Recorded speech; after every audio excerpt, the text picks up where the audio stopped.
이런 증상 왜 생기나요? 수족냉증. 수족냉증은 추위를 느끼지 않을 만한 온도에서 손이나 발에 지나칠 정도로 냉기를 느끼는 증상으로 우리나라에서는 전체 인구의 12%가량이 수족냉증을 호소할 정도로 매우 흔한 증상이기도 합니다. 손발이 차다는 증상만으로 단순히 추위에 민감하다거나 혈액순환이 되지 않는다거나 비위의 기운이 부족하다고 여겨 영양제나 혈액순환 개선제 등을 근거 없이 복용하기도 하지만 다양한 질환의 의심 증상으로 수족냉증이 나타나기도 합니다. 수족냉증의 원인 어떤 것들이 있을까요?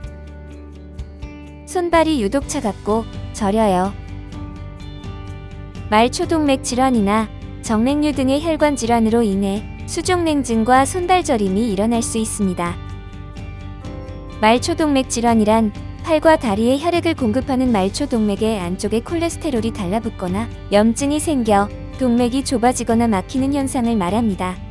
팔과 다리의 근육과 세포의 영양과 산소가 잘 공급되지 않아 손발이 차갑고 저리게 됩니다. 또한 하지정맥류와 같은 정맥 질환이 있을 때도 수족냉증이 나타날 수 있는데 손끝과 발끝까지 전달된 혈액이 다시 심장으로 순환해서 올라올 수 있도록 하는 정맥의 판막이 손상되어 혈액순환이 잘 되지 않는 경우에 해당됩니다. 당뇨병이나 동맥경화증, 심혈관 질환이 있는 경우 또는 구불구불하게 혈관이 부풀어 튀어나오는 증상과 함께 손발이 유독 차갑고 저리는 증상이 생긴다면 병원을 방문하여 진단 및 적절한 치료를 받는 것이 좋습니다. 혈관 질환으로 인한 수족냉증은 순환기내과, 가정의학과에서 검사 및 치료를 받을 수 있습니다. 춥거나 스트레스를 받으면 손이 하얗거나 파랗게 질리면서 차가워져요. 일시적으로 손발 끝에 혈액이 가지 않아 수족냉증이 생기는 레이노병을 의심할 수 있습니다. 레이노병은 추위에 노출되거나 정신적인 스트레스 등에 의해 혈관이 과도하게 수축되어 손이 하얗거나 파랗게 변하고 나중에는 혈관의 확장작용에 의해 손가락이 붉어지며 가려움증이나 통증이 동반되는 증상입니다. 전체 인구의 5%, 노동인구의 14%가 가지고 있는 병으로 젊은 사람에게 많이 나타나고 여성에게 2.3배 정도 많이 나타납니다. 레이노병은 생활습관의 개선과 혈관 확장제 등의 약물 치료로 비교적 개선이 잘 되는 증상입니다. 차가운 물로 손을 씻거나 샤워하는 대신 몸을 따뜻하게 하고 커피나 에너지 드링크처럼 카페인이 들어간 음식이나 담배는 말초혈관을 수축시키므로 피하는 것이 좋습니다. 레이노병은 내과, 가정의학과, 신경과에서 진료를 받으실 수 있습니다. 최근 갑자기 추위를 많이 타고 손발이 차갑고 저려요. 피곤하고 체중도 늘었어요. 수족냉증, 손발 저림과 함께 피로, 체중 증가가 동반된다면 갑상선 기능 저하증을 의심할 수 있습니다.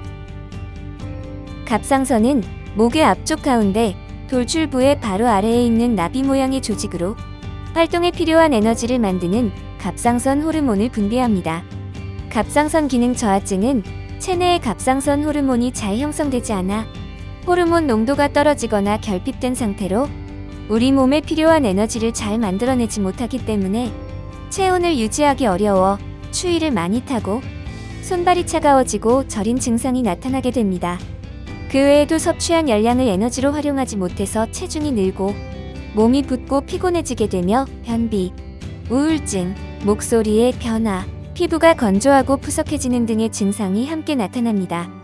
이러한 증상이 나타날 경우 병원을 방문해 검사를 받아보는 것이 좋습니다.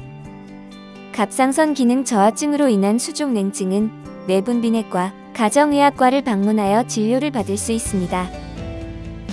그 밖에도 신경, 혈관계의 질환, 추운 기후나 스트레스, 흡연, 음주, 약물, 가족력이나 마른 체형으로 인해 수족냉증이 나타날 수 있습니다. 수족냉증이 있는 경우 무더운 여름에도 남들보다 손발을 따뜻하게 하기 위해 장갑이나 양말을 착용하거나 악수 등 접촉 시의 불편감 때문에 삶의 질을 떨어뜨리게 됩니다. 수족냉증을 단순히 추위에 민감하거나 기가 허하다거나 혈액순환 문제로 여기고 건강기능식품 등으로 해결하려는 경향이 있으나 말초혈관 이상이나 갑상선 호르몬과 같은 호르몬 이상, 류마티스 질환 등이 원인일 수 있으므로 손발이 차가운 증상이 오랫동안 지속된다면 병원을 방문하여 정확한 원인을 알아보고 알맞은 치료를 받는 것이 좋습니다.